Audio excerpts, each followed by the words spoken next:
भगवान दत्तात्रेय को ज्ञान आदि गुरु माना जाता है क्योंकि उन्होंने यह शिक्षा दी कि ज्ञान किसी भी स्रोत से प्राप्त किया जा सकता है। उन्होंने अपने जीवन में 24 गुरु बनाए, जिनमें मनुष्य ही नहीं बल्कि प्रकृति और विभिन्न जीव जंतु भी शामिल थे। इन सभी से उन्होंने कुछ न कुछ महत्वपूर्ण सीखा। यह दर्शाता है कि सीखने की कोई सीमा नहीं होती और हर चीज में हमें गुरु तत्व दिख सकता है, बशर्ते हमारे पास विवेक और जिज्ञासा हो। आइए जानते हैं भगवान दत्तात्रेय के 24 गुरु और उनसे मिली शिक्षाएं। दत्तात्रेय के 24 गुरु और उनसे प्राप्त शिक्षाएं।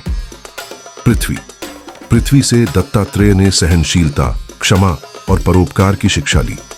पृथ्वी सभी जीवों का भार सहन करती है और बिना किसी भेदभाव के उन्हें आश्रय और पोषण देती है। इससे उन्होंने सीखा कि व्यक्ति को संसार के सुख दुख को सहन करते हुए अपनी प्रकृति में दृढ़ रहना चाहिए और दूसरों का भला करना चाहिए। वायु हर जगह मौजूद होती है, लेकिन किसी से चिपकती नहीं। इससे उन्होंने निर्लिप्तता और अनासक्ति सीखी। जिस प्रकार वायु अच्छी बुरी गंध से अप्रभावित रहती है, उसी प्रकार ज्ञानी को भी संसार के भोगों और दोषों से अप्रभावित रहना चाहिए। आकाश सर्वव्यापी है और किसी भी चीज से दूषित नहीं होता। इससे दत्तात्रेय ने असंगता और निराकारता का ज्ञान प्राप्त किया। आत्मा भी आकाश की तरह सर्वव्यापी, असंग और शुद्ध है। जल स्वाभाविक रूप से पवित्र और शुद्ध होता है और दूसरों को भी पवित्र करता है। इससे उन्होंने सीखा कि व्यक्ति को स्वयं शुद्ध होकर दूसरों को भी पवित्रता की प्रेरणा देनी चाहिए। अग्नि जिस भी वस्तु को ग्रहण करती है उसे स्वयं में समाहित कर लेती है और पवित्र कर देती है। इससे उन्होंने प्रकाश, तेज और समदर्शिता की शिक्षा ली। जिस प्रकार अग्नि चाहे किसी भी वस्तु को जलाए, उसका मूल स्वरूप नहीं बदलता, वैसे ही ज्ञानी को भी सभी अवस्थाओं में एक समान रहना चाहिए। चंद्रमा अपनी कलाओं को घटाता बढ़ाता है, लेकिन उसका मूल स्वरूप कभी नहीं बदलता। इससे दत्तात्रेय ने सीखा कि शरीर का जन्म, विकास, क्षय और मृत्यु तो होती है, लेकिन आत्मा अजर अमर है। सूर्य एक होते हुए भी विभिन्न पात्रों में अलग अलग दिखाई देता है और अपने प्रकाश से सभी को प्रकाशित करता है। इससे उन्होंने आत्मा की एकता और प्रकाश का ज्ञान प्राप्त किया। एक कबूतर जोड़ा अपने बच्चों के अत्यधिक मोह में इतना अंधा हो जाता है कि वह शिकारी के जाल में फंस जाता है।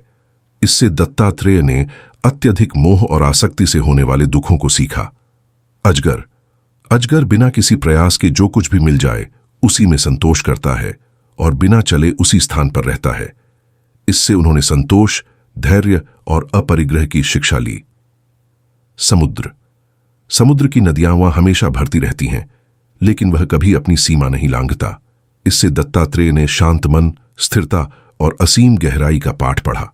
ज्ञानी का मन भी समुद्र की तरह शांत और गहरा होना चाहिए। पतंगा आग की लौ के प्रति इतना आकर्षित होता है कि स्वयं को जला लेता है। इससे दत्तात्रेय ने भौतिक इच्छाओं और इंद्रियों के वश में होने से होने वाले विनाश को समझा।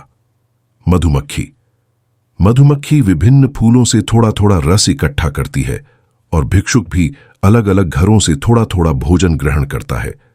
इससे उन्होंने थोड़ा थोड़ा संग्रह करने और आवश्यकता अनुसार ग्रहण करने की शिक्षा ली। यह भी सीखा कि अधिक संचय विपत्ति का कारण बन सकता है, जैसे मधुमक्खी का शहद छीन लिया जाता है। हाथी मादा, हाथी के मोह में फंसकर बंदी बना लिया जाता है। इससे दत्तात्रेय ने इंद्रिय भोग, विशेषकर काम वासना से होने वाले पतन को सीखा। हिरण मधुर संगीत पर मोहित होकर शिकारी का शिकार बन जाता है। इससे उन्होंने शब्द, श्रवण, इंद्रिय के प्रति अधिक आसक्ति से होने वाले खतरे को समझा।